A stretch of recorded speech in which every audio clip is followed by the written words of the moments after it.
In this question, we have been given a Gabriel's wedding cake of infinite height, and each layer is circular, right? Circular cylinder of height 1, and the bottom layer has a radius 1, and then the second layer has 1 by 2, third layer 1 by 3, and nth layer has a radius 1 divided by. And we need to determine how much frosting is needed to cover the cake. First, we need to find out the area of the lateral sides and what is the area of the horizontal surface. Okay, so we know that lateral surface area, if we have to calculate, so first let me write down, since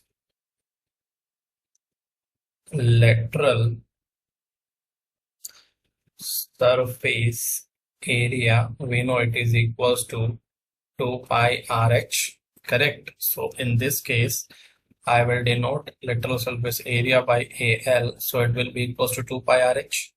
Okay, so if I try to find out for